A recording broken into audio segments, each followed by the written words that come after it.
So guys ఈరోజు ఈ వీడియోలో మనము మీరు తమిళలో చూసిన కరెక్టే. లాస్ట్ ర్యాంక్ వచ్చేసి దాదాపు 990 ర్యాంక్ వచ్చిన వాళ్ళు కూడా ఐఏఎస్ వచ్చింది. ఏ కేటగిరీలో వచ్చింది దాని గురించి మనం మాట్లాడుకుందాము. దాంతోపాటు మనకి ఓవరాల్గా 134 ర్యాంక్స్ అనేవి మిస్ అవుతూ ఉన్నాయి. సో 134 మెంబర్స్కి సర్వీస్ ఇంకా అలొకేట్ చేయలేదు. సో దాని గురించి మాట్లాడుకునే ముందు ఫస్ట్ ఆఫ్ ఆల్ కంగ్రాచులేషన్స్ ఎవరైతే సర్వీస్ అలొకేషన్ అయిందో.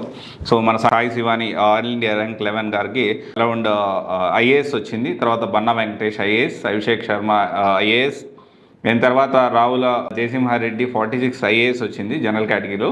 శ్రవణ్ కుమార్ రెడ్డి జనరల్ కేటగిరీలో ఐఏఎస్ వచ్చింది. సాయి చైతన్య జాదవ్ ఎస్టీ కేటగిరీలో ఐఏఎస్ వచ్చింది. తర్వాత చేతన్ రెడ్డి ఐపీఎస్ వచ్చింది జనరల్ కేటగిరీలో. తర్వాత మన ఉదయకృష్ణారెడ్డికి ఐపీఎస్ వచ్చింది. సో మనం ఆల్రెడీ దానికి సంబంధించిన ఇంటర్వ్యూ కూడా తీసుకున్నాం. దానికి సంబంధించిన కూడా మీరు డిస్క్రిప్షన్లో చూడొచ్చు. Congratulations to everyone. So Kolipaka Sai Kiran general IAS 190కి వచ్చింది. అండ్ ఇలా చెప్పుకుంటూ పోతే సో ఇంకొకరు డాక్టర్ రవడ సాయి మోహిని మానస ఏఎఫ్హెచ్క్యూ వచ్చింది. ఏఎఫ్హెచ్క్యూ అంటే armed force head quarter civil service ఇది. సో దీనికి సంబంధించి వచ్చింది. సరే ఓవరాల్గా ఇక్కడ మనకు మొత్తం లాస్ట్ ఇయర్ ఎన్ని పోస్టులు రిలీజ్ అయ్యాయి? దాదాపు 1009 పోస్టులు రిలీజ్ అయ్యాయి. అవుట్ ఆఫ్ దట్ ఇప్పుడు మనకి సర్వీస్ అలొకేషన్ ఒకసారి చూద్దాము. సో మనం ఇక్కడ సర్వీస్ అలొకేషన్ చూస్తే ఇప్పుడు మీరు చూడొచ్చు డిస్ప్లేలో, అది అవైలబిలిటీలో మీకు ఉంటుంది. ఫస్ట్ లిటరేషన్ కింద ఇప్పుడు 875 మందికి మాత్రమే సర్వీస్ అలొకేషన్ అయింది. ఎగ్జాంపుల్ మనం చూసుకుంటే ఏ ర్యాంకులు మనం మిస్ అయింది ఒకసారి చూద్దాం మనము. సో 838కి ఉంది కదా, మధ్యలో 839 ర్యాంకు మిస్ అయింది. తర్వాత చూసుకుంటే ఇంకా కొంచెం ముందుకెళ్దాం మనము. 819 ఉంది, మధ్యలో 20 మిస్ అయింది. తర్వాత వచ్చేసి ఇంకా మనం ముందుకెళ్తే ఇక్కడ చూడండి 823 ఉంది, 824 ర్యాంక్ లేదు. సో ఇది మిస్ అయింది. 824 ర్యాంక్ అంటే ర్యాంక్స్ అలొకేట్ చేసిన వాళ్ళకి 824 ర్యాంక్కి ఇంకా సర్వీస్ అలొకేషన్ చేయలేదు. అంటే ఓవరాల్గా 1009 పోస్టులు రిలీజ్ అయితే దాంట్లో సర్వీస్ అలొకేషన్ అనేది దాదాపు 134 మందికి సర్వీస్ అలొకేట్ కాలేదు. సో ఇప్పుడు యాజ్ పర్ ఫస్ట్ లిటరేషన్ కింద. సో అంటే అండ్ ఇంకోటి ఈ 900 ర్యాంక్ ఉంది కదా, దాని గురించి కూడా మనం మాట్లాడుకుందాం. 990 ర్యాంక్ సో పీహెచ్ కోటాలో వచ్చింది.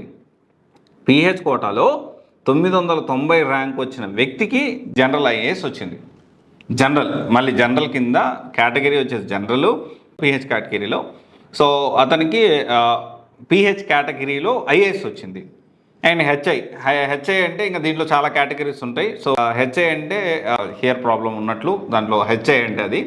సో అయితే ఓవరాల్గా మనం అర్థం చేసుకోవాల్సిన విషయం ఏంటి అంటే, మన తెలుగు వాళ్ళకి యూపీఎస్సీ ర్యాంక్స్ ఈసారి లాస్ట్ ఇయర్తో కంపేర్ చేసుకుంటే చాలా ఎక్కువే వచ్చాయి. కానీ ఎంతమందికి ఐఏఎస్లు వచ్చాయి, ఎంతమందికి ఐపీఎస్లు వచ్చాయి అంటే ఏళ్ళ మీద లెక్క పెట్టుకోవచ్చు. అండ్ చాలామందికి ఐఏఎస్లు ఐపీఎస్లు వచ్చిన వాళ్ళకు కూడా క్యాడర్ అంటే ఏ క్యాడర్ వస్తుంది, ఎక్కడొస్తుంది, ఓకే అంటే ఈ క్యాడర్ ఎక్కడొచ్చేది కూడా చాలా ఇంపార్టెంట్. జనరల్గా ఏంటంటే దీంట్లో చాలా క్యాడర్స్ ఉంటాయి. మనం చూసుకుంటే కొన్ని నేను ఆల్రెడీ చెప్పాను, ఆగ్మెంట్ క్యాడర్, లేకపోతే నార్త్ ఈస్ట్ సైడ్ వచ్చినా కానీ, లేకపోతే అండమాన్ నికోబార్ ఇట్లాంటి వైపు వచ్చినా కానీ, ఇక్కడ కొన్ని క్యాడర్స్ వస్తే మాత్రం చాలా అంటే మనకి ఇక్కడ చూపించిన ఇన్స్టిట్యూట్స్ చేసినంత హైప్ యూపీఎస్సీ ర్యాంక్ వచ్చిన తర్వాత కొంతమంది ఉండకపోవచ్చు. కానీ ఇక్కడ ఒకటే విషయం ఏంటి అంటే యూపీఎస్సీ అనేది ఆల్ ఇండియా సర్వీస్, ఇది మనందరం అర్థం చేసుకోవాలి. సరిపోతే ఈ 134 ర్యాంకర్స్ అనేవి ఖచ్చితంగా వీళ్ళకి వెరిఫికేషన్ మళ్ళీ జరుగుతుండొచ్చు. లేకపోతే సో మళ్ళీ ఈ డాక్యుమెంట్స్ కానీ లేకపోతే డిఓపిటీ ఏమైనా బ్యాక్గ్రౌండ్ చెక్ చేస్తుండొచ్చు. సో ఏదైనా జరుగుతుండొచ్చు. సో అందుకని ఒక 134 మెంబర్స్కి యూపీఎస్సీ ర్యాంక్ వచ్చింది కానీ సర్వీస్ అయితే అలొకేట్ చేయలేదు. సో ఇది మనం గమనించాలి. అందుకనే మీరు అప్లై చేసేటప్పుడే చాలా జాగ్రత్తగా 1-10 సార్లు చూసి అప్లై చేయాలి. And at the same time service allocate కాలేదు అంటే రాదని కాదు, డెఫినెట్లీ వస్తుంది. సో ఇవన్నీ కూడా మనం మైన్యూర్ ఏదైతే అర్థం చేసుకోవాలి. అండ్ లాస్ట్ కట్ ఆఫ్ మనం చూసుకుంటే ఈడబ్ల్యూఎస్కి ఐఏఎస్ 265 లాస్ట్ వచ్చింది, ఐపీఎస్కి 452 వచ్చింది కట్ ఆఫ్, ఐఎఫ్ఎస్కి వచ్చి 486 వచ్చింది, ఐఆర్ఎస్కి ఇదంతా ఈడబ్ల్యూఎస్కి సంబంధించి చెప్తున్నా 526 వచ్చింది, ఐఆర్ఎస్ ఐటీకి 588 వచ్చింది. తర్వాత జనరల్ చూసుకుంటే మీకు ఓపెన్ కేటగిరీలో జనరల్ చూసుకుంటే మీకు 80 లాస్ట్. మీకు ఐఏఎస్ రావాలి యూపీఎస్ అంటే ఒక జనరల్ కేటగిరీ ఎవరైనా రాస్తూ ఉంటే మీరు ఐఏఎస్ రావాలి అంటే 80 ర్యాంక్ లోపల వస్తేనే మీకు ఐఏఎస్ వస్తుంది. ఐపీఎస్ చూసుకుంటే 203 ఉంది, ఐఎఫ్ఎస్ చూసుకుంటే 136 ఉంది, ఐఆర్ఎస్ చూసుకుంటే 279 ఉంది.